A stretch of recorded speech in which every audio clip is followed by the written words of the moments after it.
You're listening to the podcast of The Branch in Ashland, Virginia.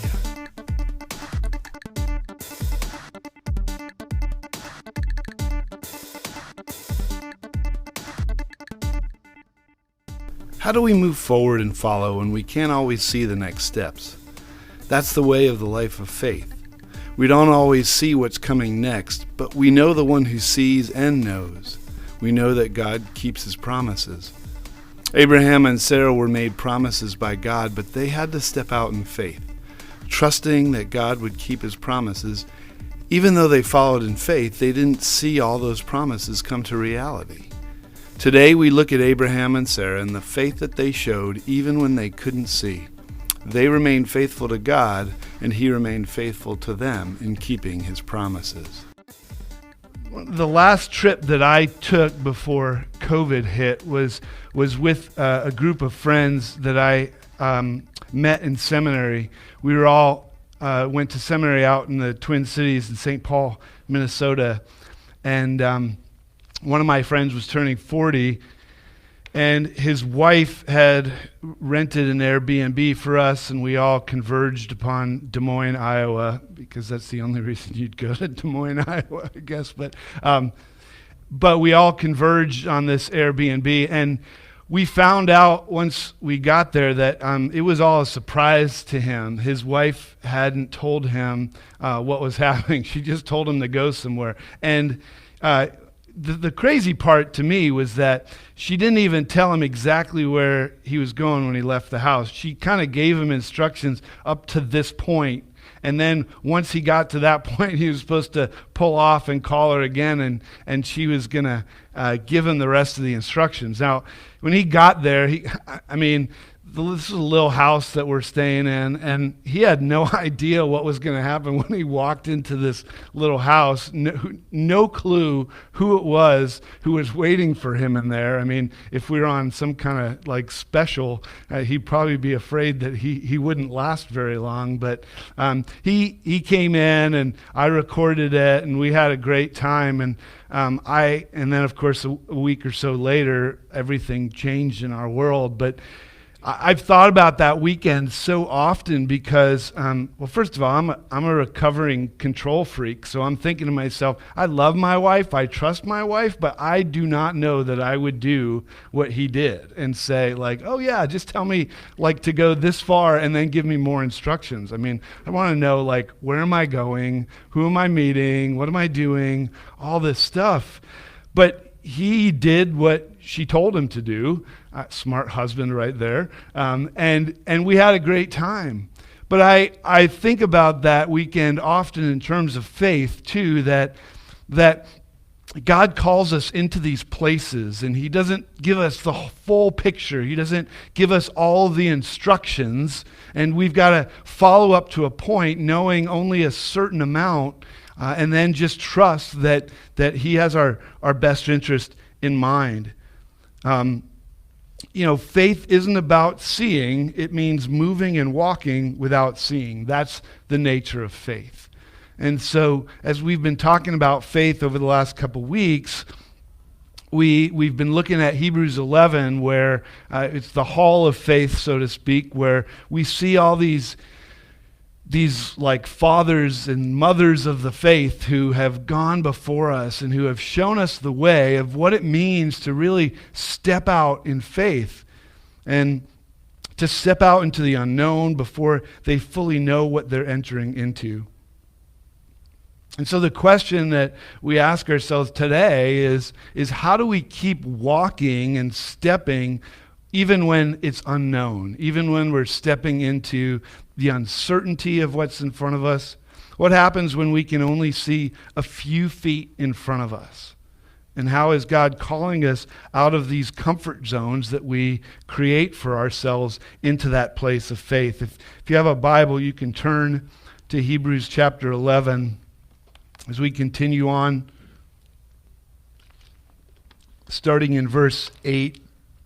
Last week we looked at Enoch and Noah, and today we're looking at someone who hopefully will be familiar to us in Abraham. starting in verse 8 of Hebrews 11, reading in the New International Version. That's a version that'll be up on the screen as well. By faith, Abraham, when called to go to a place he would later receive as an inheritance, obeyed and went, even though he did not know where he was going. By faith, he made his home in the promised land like a stranger in a foreign country. He lived in tents, as did Isaac and Jacob, who were heirs with him of the same promise. For he is looking forward to the city with foundations, whose architect and builder is God. And by faith, even Sarah, who was past childbearing age, was enabled to bear children because she considered him faithful who had made the promise.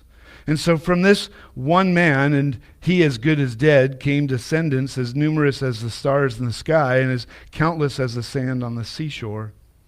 All these people were still living by faith when they died. They did not receive the things promised. They only saw them and welcomed them from a distance, admitting they were foreigners and strangers on earth. People who say such things show that they're looking for a country of their own. If they'd been thinking of the country they'd left, they would have had opportunity to return. Instead, they were longing for a better country, a heavenly one. And therefore, God is not ashamed to be called their God, for he has prepared a city for them. By faith, Abraham, when God tested him, offered Isaac as a sacrifice. He who had embraced the promises was about to sacrifice his one and only son. Even though God had said to him, "It is through Isaac that your offspring will be reckoned." Abraham reasoned that God could even raise the dead, and so in a manner of speaking, he did receive Isaac back from death. Think about, if we go back and read in Genesis a little bit more of the backstory of Abraham and what he was called to. He left home. He was called to do a lot of things stepping out. But think about if we've ever left home before. Some of us have gone to college, and some of us, when we went to college, moved off far away. Some of us not so far away. For me, that was the first time that I'd lived away from home. And then over the years, I kind of moved a little bit further and further away. But there's things that we feel like we're releasing when we move away from home, and not always comfortable things. We feel like we're stepping into the uncertainty of something. And God called Abraham out to go to a place that it says he would later receive as an inheritance. And you read Genesis chapter 12, verse 4, we see that call that God had on Abraham. He said, after God called him in the first few verses of Genesis 12, it says, "So Abram went as the Lord had told him, and Lot went with him. Abram was 75 years old when he set out from Haran." I mean, there's so many amazing things in that verse to me. Like, first of all, it doesn't say Abraham complained, Abraham fought back, Abraham kicked and screamed, and then went. No, it says Abraham went. And he was 75. You know, there's some of us who are like half that age or less who have a hard time breaking out of the norms that we've fallen into. And yet, Abraham was called. He didn't second guess. He didn't overthink. He didn't ponder or ask what's going on. You know, it's hard to leave that place of comfort.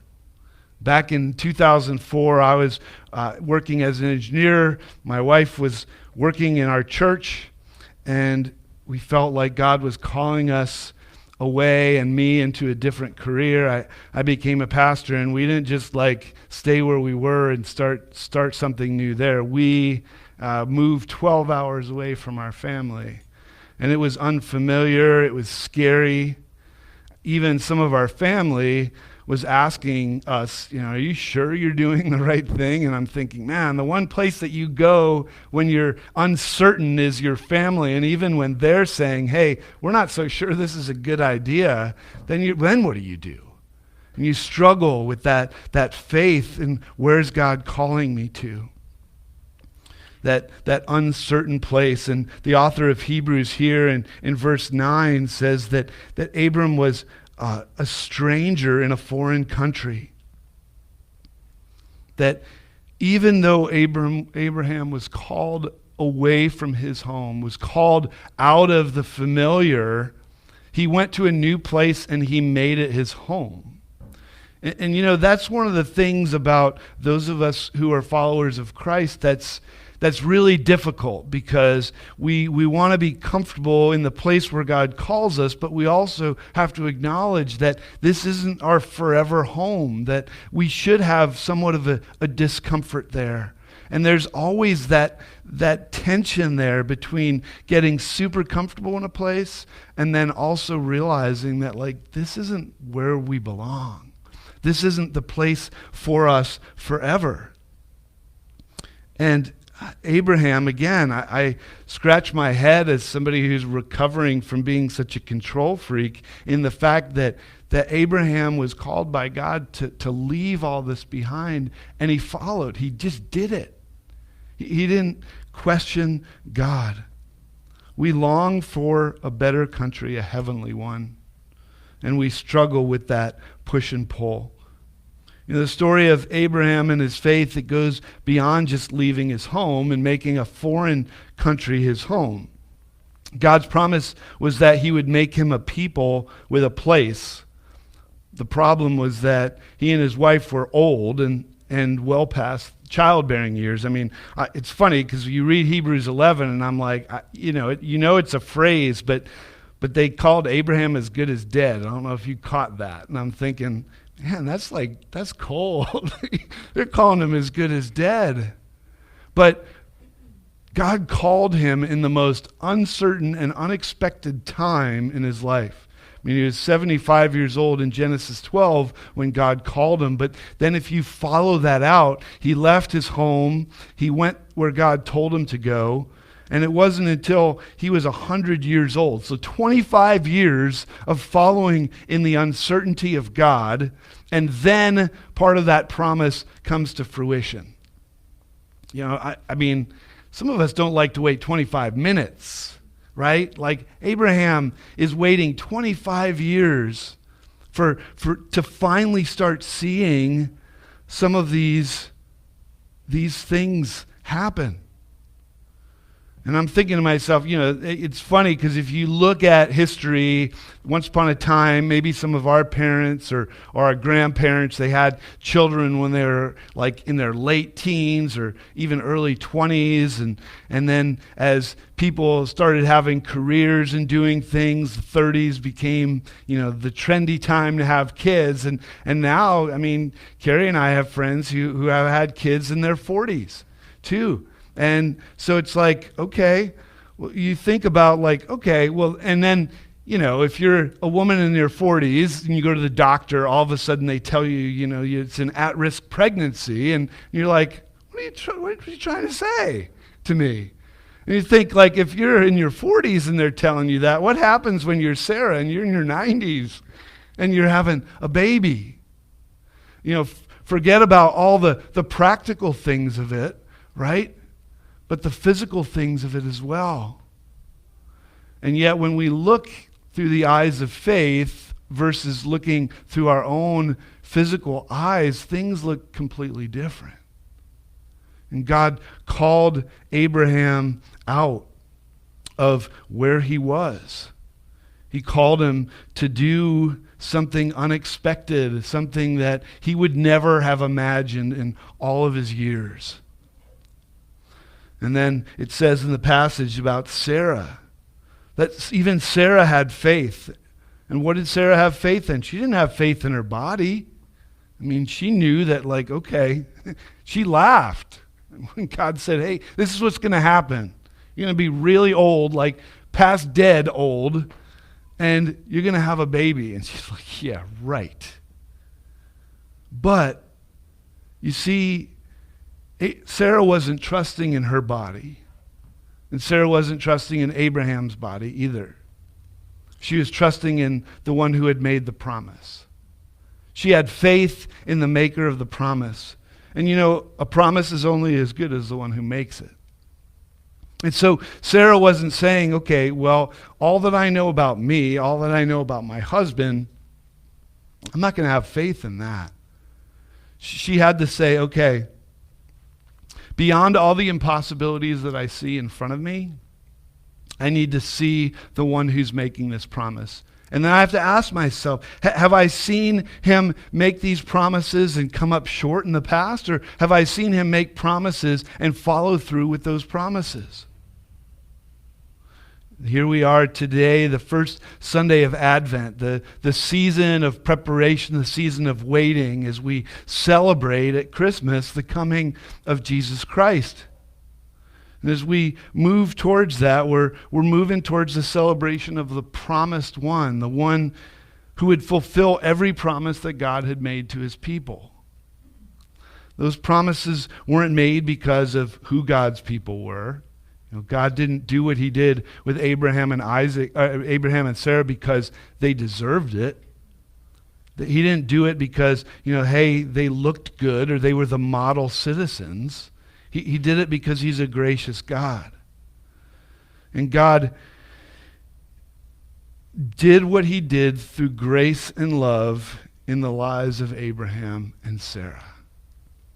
Our faith tells us to look at God and not at ourselves, to remember that he's the one with the authority. He's the one with the power to accomplish the things that he calls us to. But if you're like me, I keep, every time I'm called into something, I stop. I think there's such a rich picture in the New Testament and the Gospels where Peter's walking on the water. He's doing the impossible, and he keeps doing it as long as he keeps his eyes on Jesus. But the moment that he starts thinking about the wind and the waves, the moment that he takes his eyes off of Jesus is the moment that he starts doing what? Sinking. And I think in our own lives of faith, it's the same thing. That when we're walking in faith, when we're out of our comfort zones and our eyes are fixed on Jesus, like we can keep walking on water. But the moment that the wind and the waves and all the things around us start getting us off of our game, start fixing our eyes on something else, is the moment that we start to sink. It's the moment that we start to wonder, is this really where I'm supposed to be going? And God calls Abraham out of the familiar, out of the comfortable, away from his land into a foreign land. He tells him, you're going to have a child. And everything up to that point happens. Abraham and Sarah, they have a child. And then the unthinkable happens again. God asks Abraham to make a sacrifice of the very one that he'd been promised. He says, I want you to take your son, your only son, and go and sacrifice him. And if you read through in Genesis, again, no second guessing, no overthinking, no fighting back. Abraham just did it. I don't know that I would. I'd be like, okay, really? All these things up to this point, and now you're going to tell me to get rid of the very thing that you had promised me?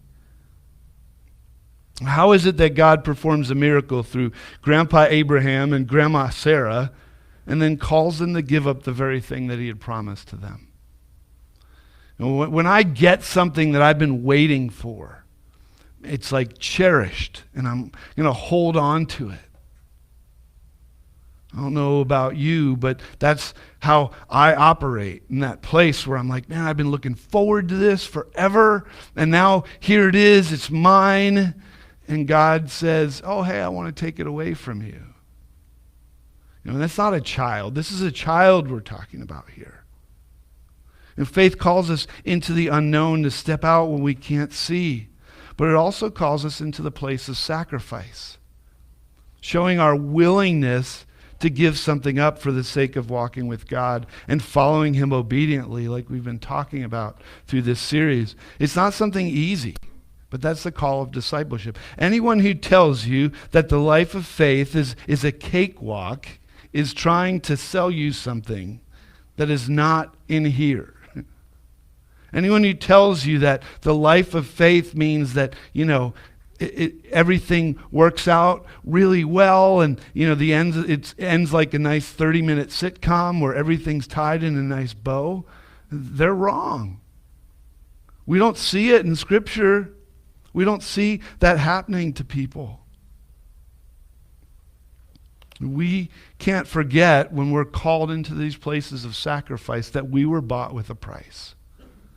That it costs something for us to gain life, to gain abundant life. Jesus needed to give himself up. And if Jesus had to give something up, we have to ask ourselves, well, what am I willing to give up?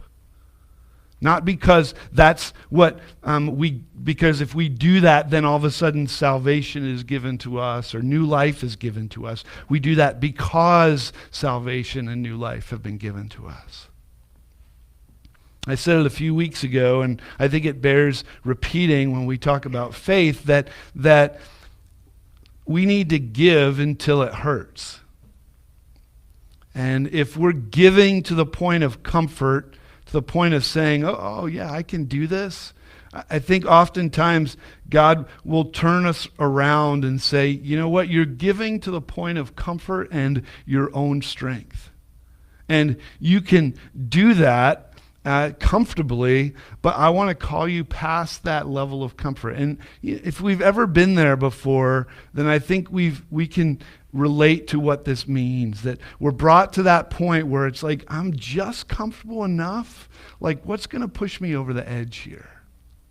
What's going to push me to the place where I'm going to say, yeah, I don't really know. That's where faith begins. Where we stop like seeing the things through our own eyes, but seeing through God's eyes. And out of the gate, I don't think it's something that we get right and we get perfect, if ever. And think about going to the gym that if I say, hey, I'm going to, here we go, in a couple of months, people are going to start making New Year's resolutions, and you're going to say, I'm going to be back to the gym again, I sign up for a new membership, and that's going to last about a week or two, right? But when we start going back to the gym after a long hiatus, we don't sit down and say, oh, let me see, how much am I going to put on? And you start pouring these weights on and see if you can do it. You've got to start small.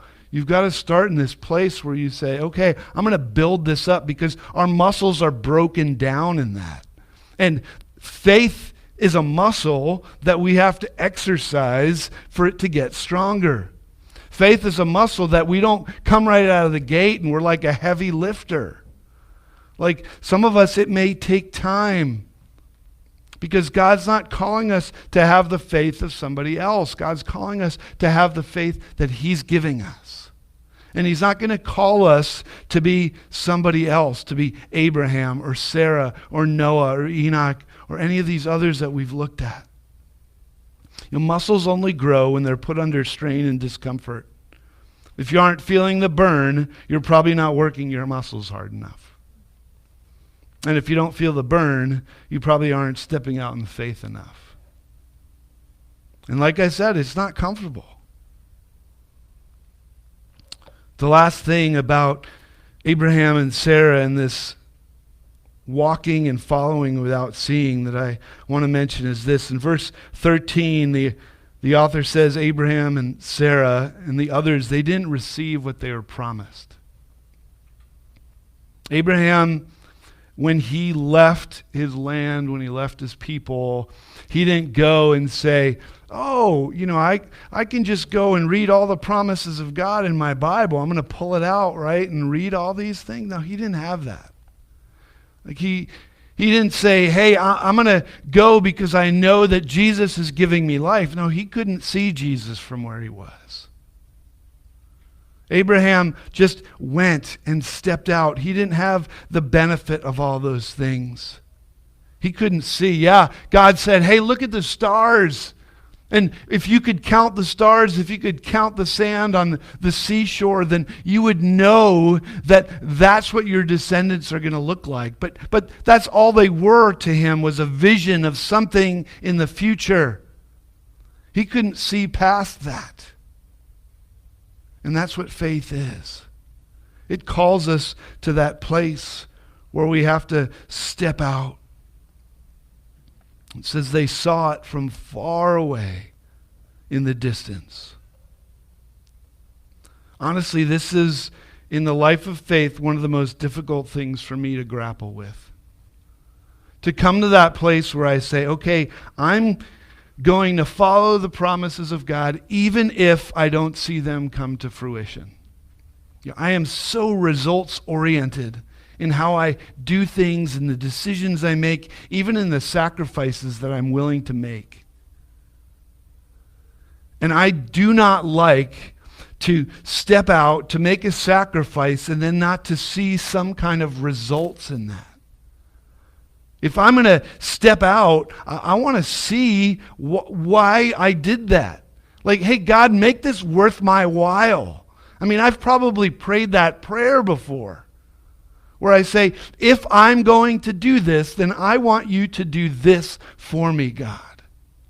But that's not the way he works. Can you imagine what would have happened if that's what Abraham and Sarah had said?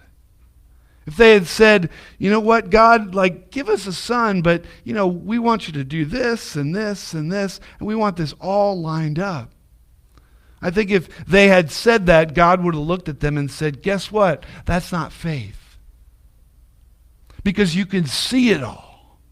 Because it all meets what you want, your requirements, the things that will make you comfortable, but faith is not comfortable.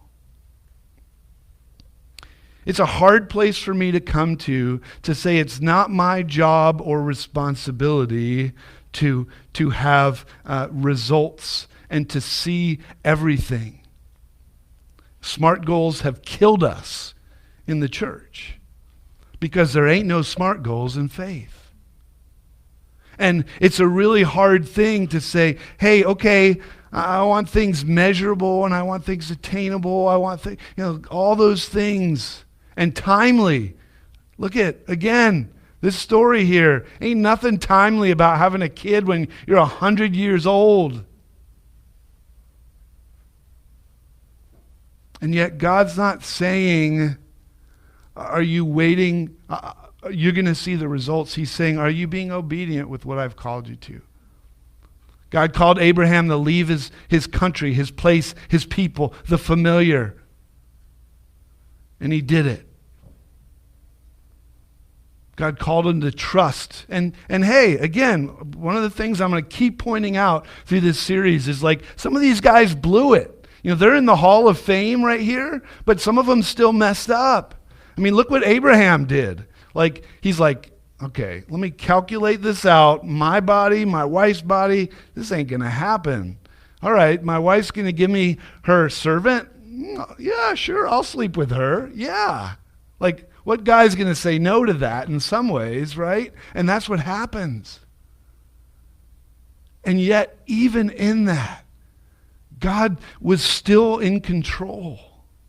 Even though Abraham and Sarah doubted, God still fulfilled his promise in the way that he wanted it fulfilled. I wonder if we continue to follow even if we never see the promise firsthand. If we feel like God is making a promise to us and he says to us, I don't want you following after that promise. I want you to follow after me. Whether you see the promise or not. How many of us would say, yeah, I'm going to keep doing that? I'll be the first one to stand up and say, I struggle. I will struggle with that. But do we consider that it's a waste or a failure? Because I think sometimes I do. But you know what? God doesn't. Following in faith, regardless of the results that we see, regardless of whether we see those promises and experience them firsthand, is not a failure in God's eyes. Ain't no SMART goal attached to it. Nothing that's saying, hey, it needs to look like this. The one who's going to give the picture of what it looks like is God. So what do we do with all this? First question, I think, to ask ourselves is, what unknown might God be calling us to? And what is it in your life that God's calling you to? And I talked to a friend recently who made a big change in their life, and I was struck in my conversation with them about how they said to me the way that it had all been orchestrated was in such a way that it was set up in such a way that would make them, who is reluctant to change and all these other things, actually take that step. And I thought to myself, that's just like God, right? Like he knows us, he knows our innermost being, and he calls us into this unknown, but I don't think he calls us into this place where he's not going to set it up in such a way that's going to make us feel like, okay, I see his fingerprints on this. So what unknown is God calling you to? And then as God calls us into those unknown places, where are our eyes focused? In faith, where are our eyes focused? Are they on us? Because if they are, then we're going to keep sinking. Like we're going to keep falling short. We're going to feel like, I can't keep doing this. And then the last question is this: what's God calling you to sacrifice? And, I pray to God that none of us ever are called to make the same sacrifice that Abraham was called to sacrifice. But what if? What if God calls us into a sacrifice and says, hey, this is what I want. This is what I see means more to you than anything else, and I want you to show me that you're willing to give it up. That's what faith calls us to. It's not easy. It's not comfortable. It's not fun. But it's what he's calling us to. So what's God calling you to today? Into the unknown, the unfamiliar, the uncomfortable.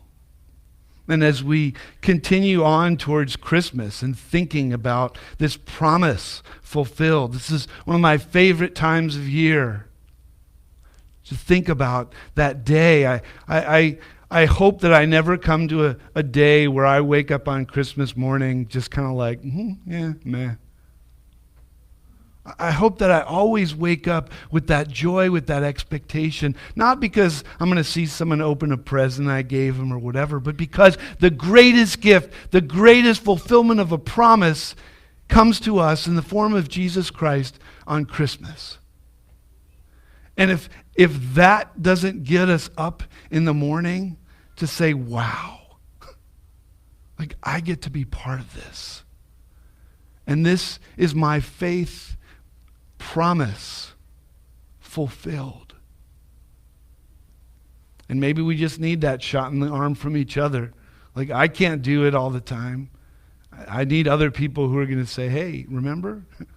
Remember all that you talk about every Sunday? Like, here it is. This is the promise. This is the season of promise as we think about what we receive in Jesus Christ. Let me pray for us. God, thank you. Thank you for people like Abraham and for Sarah who were willing to step out in faith, even when they couldn't see, even when it all seemed impossible. And so God, show us what that means. Give us the faith, give us the courage, and Father, remind us of your promises every moment of every day. We pray in Jesus' name. Amen. Steps of faith are scary, and they can be even more scary depending on what God is calling us to sacrifice along the way. God called Abraham and Sarah to some pretty giant steps of faith, leaving behind their home, trusting that they'd have a child in their old age, and trusting him when he told Abraham to sacrifice the very son that he'd been promised. What is God calling you to sacrifice? What big steps of faith is God calling you to make? However and wherever he's calling you, you'll only succeed if you keep your eyes on him. Thanks for listening. See you next time. Thanks for listening to our podcast. If you have any comments or questions, please email us at thebranchashland@gmail.com. If you like what you've heard, please subscribe, give us a review, and share with your friends wherever you listen to podcasts. Thanks again for listening. We'll see you next time.